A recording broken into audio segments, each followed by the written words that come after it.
racial identity almost always has an element of corruption in it. It almost always, not almost, it always seeks power and is about power. And for the last, since the 60s, certainly, and I remember the Black Power movement very well. None of us were really black enough. You were always trying to be blacker. And just, I love Richard Pryor's joke, black was his poem, one word.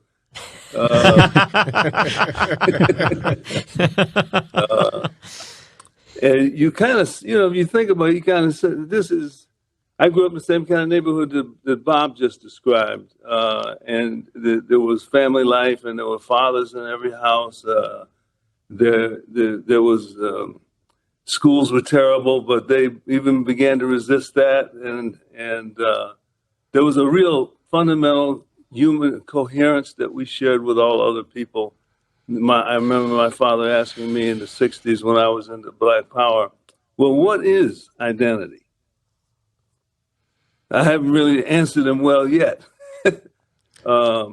He's born in the South in third grade education. If he doesn't know what the Black identity is, I don't know who would.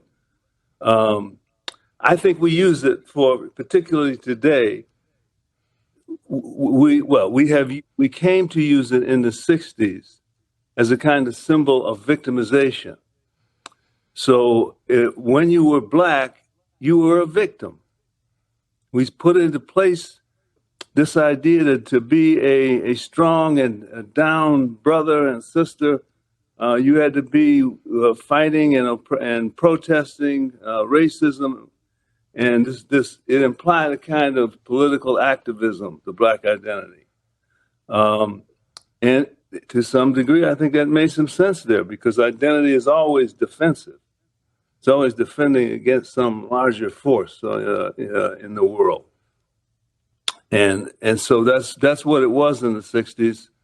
And I certainly was involved in it to a degree, but quickly grew out of it. You could begin to see that it really wasn't going anywhere. The problem today, I think, the problem we face as Black Americans is not racism anymore. There's no doubt some racism out there, but that's way down the list of problems that we as Black Americans face. And to still worry about our identity in terms of our history of victimization and protesting and fighting for Blackness, that proved to be a kind of wasted effort.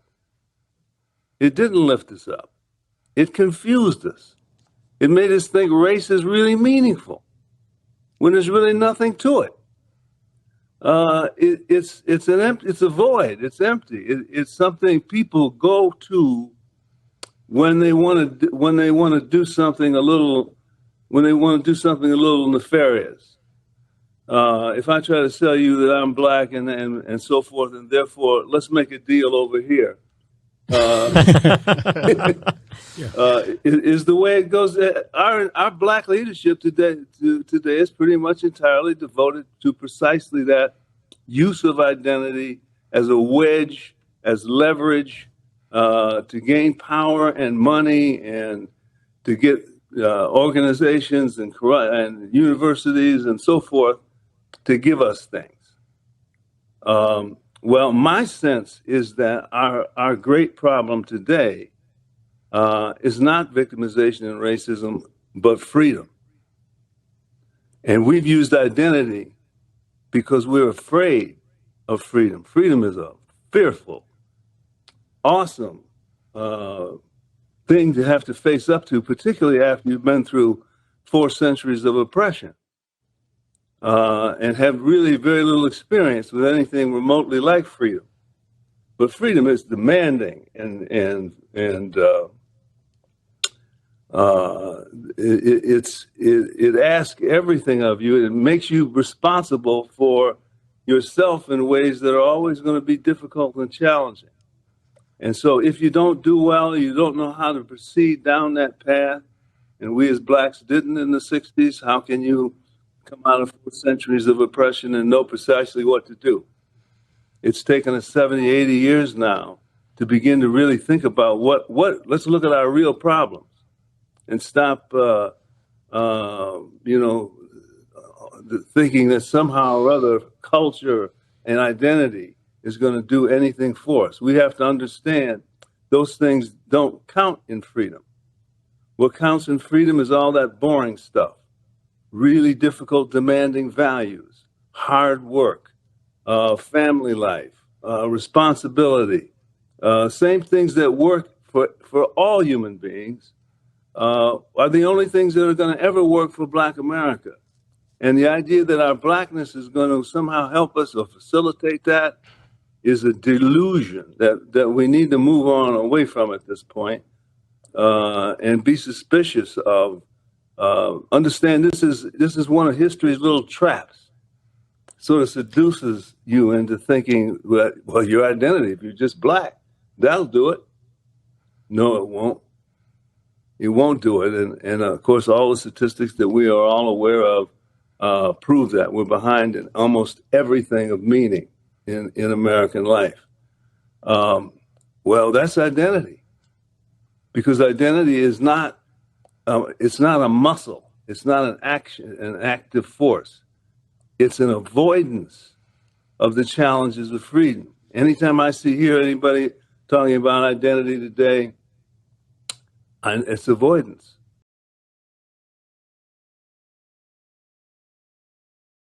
Race is absolutely, always, with no exceptions whatsoever, poison. You can't understand it if you don't understand poison. And what you say there, for example, that well, a little bit of poison over here is okay, and a little bit, and you start to make distinctions. I want to see some white people support the media being fair to Clarence Thomas. I want them to on a human level, by using race to attack Clarence Thomas. That's the evil. That's the poison. And a group, I certainly want them to treat Clarence Thomas in the right way, but not by committing the same crime, not by using race all over again now in the name of the good rather than bad, but using it all over again.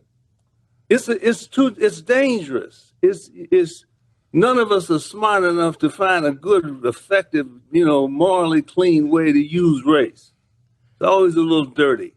And that dirtiness, over time, envelops the whole institution, whatever it may be. It's poison.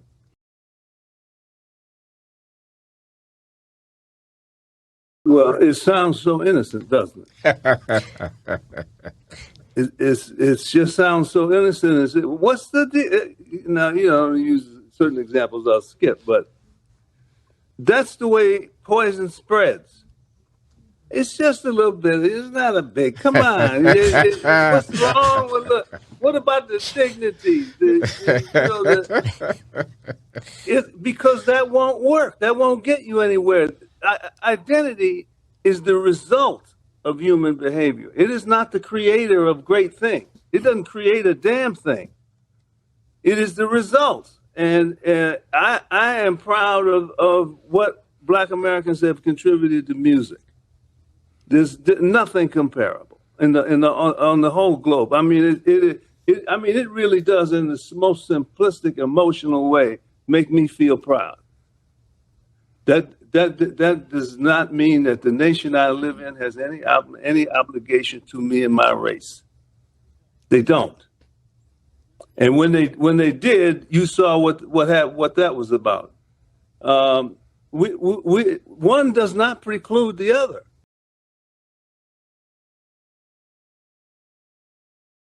I've been studying Black American culture all my life. I love it. That'd be a word stronger than identification. It has made me who I am. and I'm grateful for it. And yet, the world works by evolution. It evolves. It transforms. We won our long fight against racism, for example, in 1964 when the Civil Rights Bill was passed. What is that, 60, 70 years ago? We won. It wasn't manifest in reality yet entirely, but increasingly we have just become, more and more and more and more free.